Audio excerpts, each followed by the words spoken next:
Well, I'm super excited about this brand new series, Brave. And as I was thinking about, where do we begin this journey together? I thought this would be, the best place.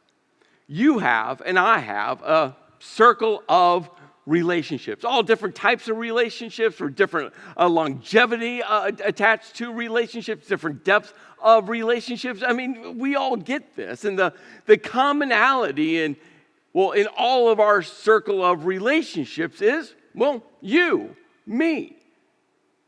I mean, some of us have the same relationships in our individual circle of relationships, but here's the thing, those relationships are all different. Why? Because you're different and I'm different. My perspective is different than your perspective. The length of a relationship that I have with some of the same people that you have, it's just all different, and we all get that. And within your circle relationship, my circle relationship, we have different types of relationships. For instance, on the very outer circle, we have strangers. It's that person where you walk in, you get your cup of coffee, they hand it to you, they smile, you say thank you, and you walk out. And you know nothing about them, but yet, they handed you coffee. Or that person who serves you your chicken wings, and you ask when they say, can I get you anything else? You're like, yeah, could I have some more ranch? And a few moments later, they deliver you ranch, but you don't know anything about them. You don't know their name. You don't know their birthday. You don't know what football team they root for, right? They're a stranger. The next circle is acquaintances. And, strangers sometimes can become acquaintances. It's that barista that keeps handing you that cup of coffee day after day after day, and all of a sudden you get to know their name, and you get to know when their birthday is, and you get to know who they root for football, right? You start to get to know them, but they're still, they're not strangers anymore, but they're acquaintances. And sometimes those acquaintances become friends. But not all friends are the same, aren't they? We're going to get into that more here in a moment, but we know there's a pretty wide kind of space for friends. And next to friends is, family. Some family, we don't get to choose. Other family, we do get to choose. Just this last weekend, my oldest daughter, Kiera, she got married. And I remember back in January when Garrett, her now husband, sat down with me over a meal to ask me if he could marry my daughter. It was an amazing conversation, life-giving conversation. But in that conversation, I shared with Garrett a couple really specific insights. One of them was this: hey, Garrett, up to this point, you're just boyfriend. And I was this specific. I said, I've invested nothing into you relationally because you're a boyfriend. And that might sound cold. That might sound cold-hearted. I'm just telling you. Boyfriends come and go. And as a dad dating my daughter, I'd rather boyfriends go. And I told him, I just haven't invested in you. But the moment you ask my daughter to marry you and become engaged, all of a sudden, the relationship is going to shift. And I told him, you're going to shift into what I call the land of if. If you marry her. And in the land of if, our relationship is going to shift. It's going to change. I'm going to start to commit a little bit more. You're going to be brought into more and more family discussions. But Gary, you got to know, the moment you actually marry her, that's when you become family and everything changes. We had a good laugh about that, and over the last few months, we've had some good laughs about it. And then the night that they got married, almost everyone had left. And Garrett comes walking up to me to give me a big hug, and he gives me a big hug, and he said this to me. He goes, now I'm out of the land of if. And I looked at him and said, yeah, you're now family. The relationship completely changed. And here's what we all understand. In our circle of relationships, there's countless different dynamics. Closeness. Relationships that have spanned countless years, and relationships that are just beginning. Relationships that are moving across the different circles. Now, one of the things I just want to highlight, and it's really important because I think it's something we all know intellectually, we all know emotionally, but it's easy to overlook. Take the friendship circle. We have relationships moving in and out of that circle all the time. We have acquaintances that start there, but all of a sudden they start to kind of move into the friendship circle. I mean, if your kids play sports or you're involved with your kids' school activities, it's really easy to start meeting a bunch of people, and quickly you have a bunch of acquaintances, and all of a sudden over the course of time, as your son, your daughter, they're involved more and more, and you're showing up more and more, all of a sudden some of those acquaintances start to move into the friendship circle. You have people who are in the friendship circle that have moved away, and yeah, they're friends, but they're on the very edge, and you don't talk to them ever. They're going to, drift into the acquaintance circle. You have friends that are closer to you than other family members. Growing up, we had a family right down the road from us. Their last name were the Smileys. They had 3 daughters all around my age, my sister's age, and they were basically family. Jim passed away this past July, and it was like losing another dad. Friends that were, closer than some family members. And that's why we got to focus a little bit more on family. Because I think this is the most complicated one. Remember again, there's family we get to choose and family we don't. Parents that we get stuck with, right? And sometimes that's good and sometimes that's not. Sometimes that's extremely complicated. Sometimes it's life-giving. There's family members that should be in the inner circle, but in all reality, they're acquaintances or even strangers. Family members that you want to pull closer, and family members that you have intentionally shoved as far away as possible, but yet, if they're family, emotionally, and mentally, we want them on the inner circle, even though some of them don't deserve it. For you, you know the dynamics connected to all of your relationships. And remember, the closer the relationship to you, right, the more life-giving it can be and the more painful. So in this series, Brave, we're going to focus in on how can we be brave when it comes to the relationships in our life. Now, so many times we think about this word brave and we think about, strong and powerful top-down leadership, right? Powering up anger, right? I will conquer you type of bravery. But that's not the working definition we are following. In fact, this is the definition of brave. Having or showing courage, which is the mental or moral strength to face danger, fear, or difficulty.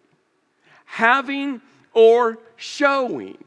You either have bravery in that moment, or if you don't have it, you show it. I had a good friend of mine, a mentor of mine, years ago say to me, Chris, just fake it until you make it. Keep showing up, keep doing, and one day, right, you're going to discover. One day you're going to become. One day you will feel like it. One day you will. And that's bravery. You either have it in that moment, and if you don't have it, if you don't feel it, if you don't think it, if you just think you're not brave, show it. Have it or show it. Courage, which is the mental or moral strength. I think you could quickly remove moral and put in there spiritual.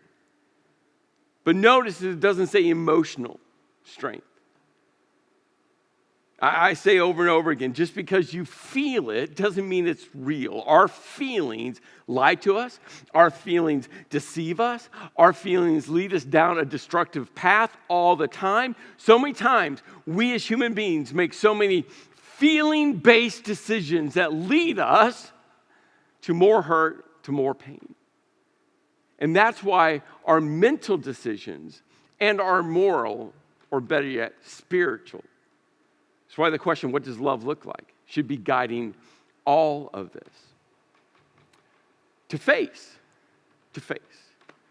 Most of the time when there's relational friction, relational tension, a relational divide, we want to run from it.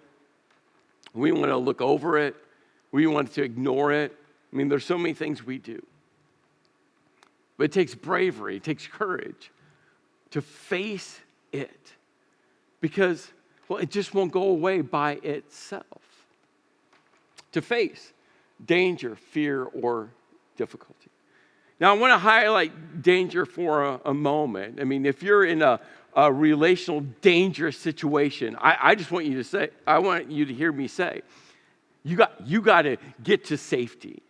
When I say face a dangerous relational situation, what I mean is you got to call a trusted friend. You got to get help to help you out of a dangerous situation. And if you find yourself there, make a phone call, walk up to someone today, and get someone walking with you to help you, to protect you, to get you to safety. To face fear or difficulty, sometimes that means you standing up and facing that person. So across this series, we're going to be looking at different, fear-based, difficult-based relational situations that you're going to have courage. You're going to have to be brave. Again, to bring healing to fractured, divided relationships. Now, I don't know your entire relational circle, especially when it comes to your friendship and family circle and how much dysfunction is connected to your relationships, but here's, maybe a little bit of encouragement. We're going to be looking at the family that Joseph found himself, just being a part of. And his family is filled with so much dysfunction. There's going to be moments, I'm just going to tell you, it's going to make your family look extremely healthy. Why? Because his family dysfunction is so crazy. And we're going to pull some lessons, highlight some lessons of, from his storyline, his family, his relationships. In some incredibly difficult situations where he faced it, with bravery. We're going to step into the story is in the book of Genesis chapter 37 to be specific. And this is actually when we're first introduced to this guy named Joseph. So in Genesis chapter 37, this is where we'll pick up the story. Jacob, which was Joseph's dad, lived in the land where his father had stayed, the land of Canaan. Now, Jacob's dad was a guy named Isaac, and Isaac's dad was a guy named Abraham. And if you're familiar with Abraham, God did something so specific and intentional through Abraham that gets connected all the way to the New Testament to Jesus. And so Joseph's dad, Jacob, and Jacob's dad's Isaac, and Isaac's dad's Abraham, had stayed in the land of Canaan. Now, the land of Canaan is, what became the promised land, the land where Moses led the 12 tribes that became Israel up to the borders of, and then Moses handed the baton to Joshua, and Joshua led them into the promised land. So this is the land of Canaan. And then we're told that Joseph, a young man of 17. He was just a teenager. And again, this is the first time we're introduced to Joseph. He's a young man. He's a teenager. He's 17. Was tending the flocks with his brothers. Up to this point, it seems like a pretty just normal family moment.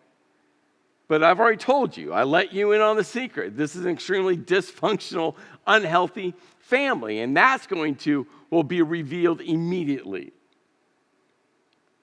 He's with his brothers, and we're told that they were the sons of Bilhah and the sons of Zilpah, his father's wives. Now that's plural right there. But you see, Jacob just didn't have those two wives. He had two others, Rachel and Leah. Leah being the older sister, Rachel being the younger sister, and that's a whole nother dysfunctional mess because father-in-law forced Jacob to marry Leah first, even though he loved Rachel more. Think about that. in family dynamics. And Joseph was a son of Rachel, Jacob's, number one love. But at this point, Rachel had already passed away by giving birth to the youngest boy, Benjamin. And so we have 4 different wives, sons by all 4 different wives. And Joseph being the only surviving son to Jacob's most favorite, most beloved, most loved wife, Rachel. And we're told that Joseph brought their father, Jacob, a bad report. Basically, he tattletaled on his older brothers. Now, Israel. Now, who's Israel? Well, Israel is just another name for Jacob. In fact, if you go back a few chapters in Genesis, there's a whole story where Jacob wrestles with God all night long. And when the sun came out the next morning, God changed his name from Jacob. Jacob means the deceiver, the supplanter. And that gets tied back to the story about Jacob and Esau. And God changes his name from Jacob to Israel. And the best kind of a working definition of the name Israel means, one who wrestles or one who struggles with God. And so in this story, the author is going to take us back and forth using both of these names, Jacob and Israel. Now Israel, Jacob, loved Joseph more than any of his other sons. Let me ask a question. How healthy is that? I told you it's going to get really dysfunctional really fast. It's going to get really messy really fast. How healthy is that? And don't you think everyone knew the fact that Jacob, Israel, loved Joseph more than any other son? What type of family dynamics did that create? Because he had been born to him in his old age. Now, Jacob had sons with all 3 of the other wives. And then finally, Rachel gave birth to Joseph and then gave birth to Benjamin. And like I mentioned a few moments ago, she died in childbirth, giving birth to Benjamin, the youngest of all the boys. And Jacob decided to make an ornate robe for him.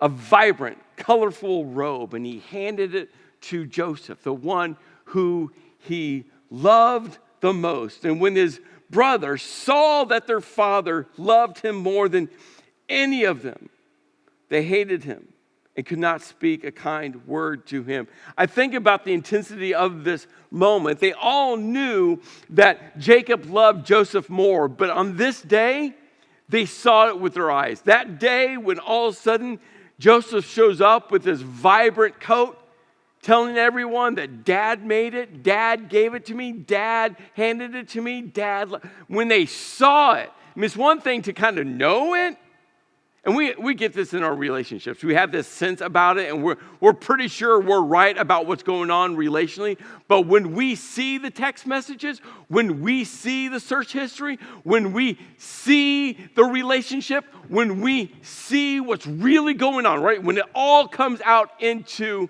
the light, it feels completely different, doesn't it? Because now we know without a doubt.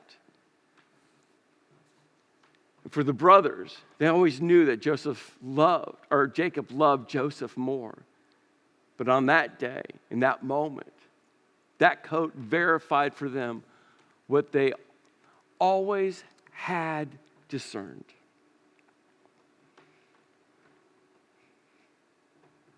And then Joseph had a dream. And when he told this dream to his brothers, they hated him all the more. Well, in fact, Joseph had 2 dreams. They were very similar dreams to each other. The first dream went something like this. Hey, bros, you're going to bow down to me.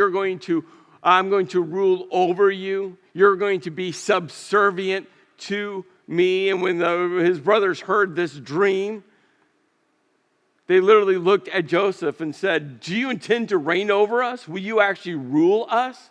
And they hated him all the more because of his dream and what he had said. Like I mentioned, dream number 2 was very similar. This time he goes to dad and says, hey, dad, you and mom are going to bow down to me also. You're going to be subservient to me. I'm going to rule over you. And first, you could just imagine Jacob, dad, just feeling all of that relational intensity. And then we're told that his brothers were jealous of him, but his father kept the matter in mind. It's almost like Jacob kind of checked his spirit, checked his emotions, kind of just paused a little bit to say, maybe I shouldn't react completely to this situation. A little bit of time goes, and one day, Jacob, dad, comes to Joseph, his favorite, who's still wearing this vibrant, colorful robe, and says, hey, why don't you go see if everything is okay, if all is well with your brothers who are with the flocks, and bring word back to me. So Joseph takes off to find his brothers. But when the brothers saw him in the distance, and before he reached them, I mean, they could see him coming from miles away because of that bright, vibrant coat. They plotted to kill him. That's where we're going to pause this story here in part 1. We'll pick up on it in part 2. But can you see the divide in the family? I mean, it's a massive chasm between dad and the brothers, between the brothers and Joseph, between the 3 remaining wives. Can you see the divide? And here's the thing, in all of our relationships, we have some of those divides, don't we? We have those relationships that have created friction and tension and separation. And the closer those relationships are to us, the more that divide truly hurts and causes pain in our lives. There's a couple things that I just want to highlight in this story of Joseph that maybe you've seen in your own relationships or your own relational circles, and maybe will give you some language, give you some direction on a path to healing. The first insight is this: family secrets are not secret. Everyone in the family knew that Rachel was Jacob's most beloved wife, and everyone knew that Joseph, the firstborn, even though he was second to the youngest, but he was the firstborn to Rachel, that he was Jacob's favorite. Everyone knew that. But the day that he gave him the coat, they saw it. The family secret all of a sudden came out of the shadows. The family secret that everyone kind of talked about in back corners, back hallways, all of a sudden now they saw. And here's what's true for you. Your family secrets aren't secrets. Everyone knows. And my challenge for you is just to bring those secrets out to the light. This last week, my mom flew in, my sister flew in, and we just had some good family time together. And over the last short period of time, we've been having some conversations just because my mom is getting older and older and older. Right now, she lives on her own. Her health is really good. Mentally, she's really sharp. She has great friends, great support system. And but here's the thing with age. Age comes for all of us. And one of the things my mom just asked us to do is just to start having conversations with her about what would need to happen the day she can't live on her own.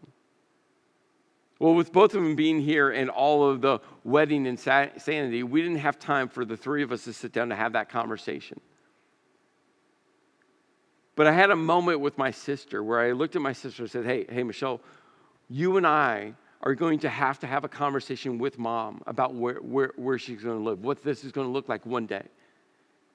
We don't have to rush her into it, but we know one day we're going to have to face this reality. And we need to have that conversation as brother and sister, and we need to have this conversation with Mom. What did I do? We're not going to have backroom conversations. I'm not going to have a conversation with Mom and not with my sister, or me with my sister, not with my mom, or my mom with me without my sister. Like we're just, as a family, we just don't do that. We just bring it all up to light. We set it all up on the table and say, hey, let's discuss it. We might not all have the right answers or the same perspective. That's okay. It might get a little frustrating at moments. But here's the thing. We're going to refuse to have conversations in secret. We're going to have conversations together. I shared with my mom, hey, Michelle and I talked. We're committed together. We'll figure this out with you. We don't have the answers, but together, the three of us will. Over this next period of time, we will. What secrets do you just need to bring out into the open? What secrets do you need to say, hey, we got to surface and have the conversations together? And just refuse. This is something you can refuse, not to have secrets within those family friendship relationships. And next insight, I just want to highlight. This gets attached to Joseph. You got to read the room. I mean, Joseph should have looked at his dad when Dad gave him this multicolored coat. He should have read the room and said, hey, Dad, this is so unhealthy. Hey, Dad, thank you. I appreciate the gift, but no, I can't wear it. Hey, Dad, I'm going to put it in a box, and one day I might get it out. But right now, this is going to create so much heartache. But he didn't. He put it on right away to show everyone. Read the room, Joseph. Another thing Joseph did, he had these two dreams. Why did he share them? God gave him an insight of what's to come. Why did he share them? What good could have come out of him? None. In fact, where the story ends, right, they see him coming, and they hated him so much that they were going to plot to kill him. Joseph, read the room. So many times we share things, and there's wisdom to how we share, what we share. Again, remember the first thing, I'm not talking about secrets.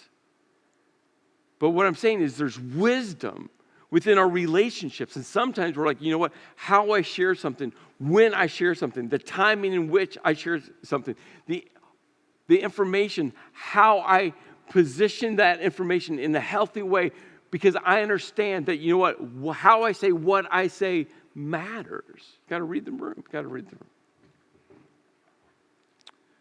Which leads to another insight. You got to own your own mess. If you've been around TCC any length of time, you have heard me beat this drum tirelessly.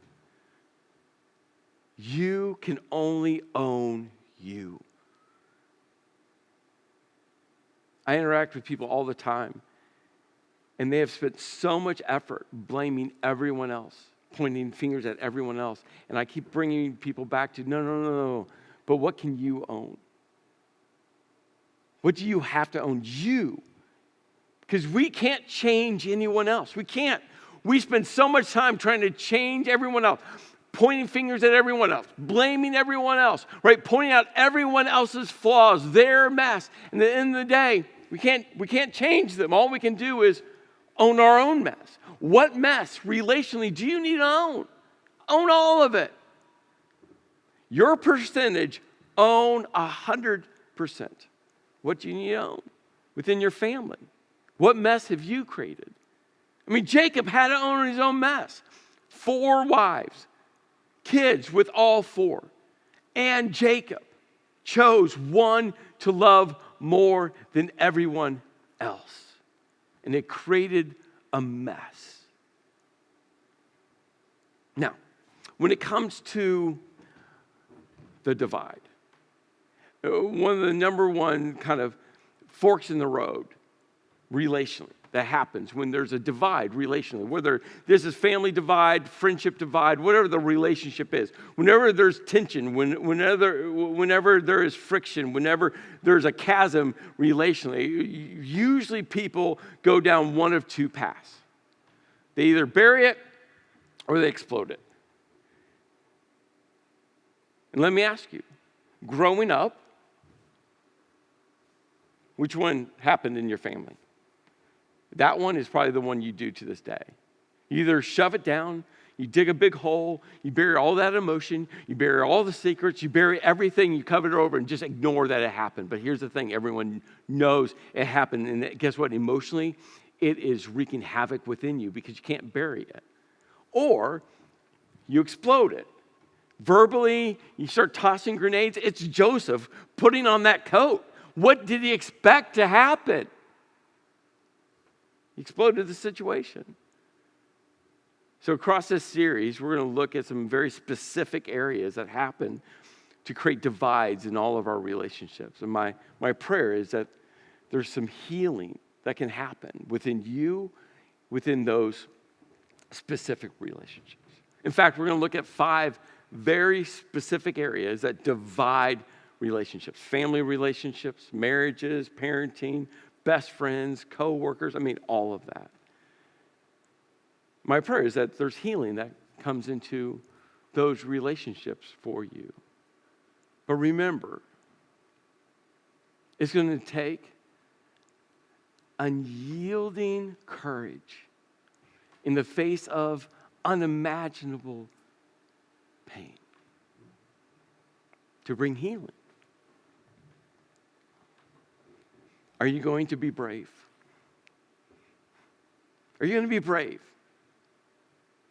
Whether you just happen to be brave in that moment or you're just going to fake it until you make it, are you going to be brave? Because with healing comes health. With healing that comes health into your relationships. Now, that will help all of your relationships become more life-giving. When we bring healing into a few, especially those closest to us, it actually impacts the health of all of every single person connected to us in our relational circle. So let's be brave. Let's be brave. It's going to be difficult. It's going to be challenging. You're going to have to stare at yourself in the mirror a bit. But let's be brave.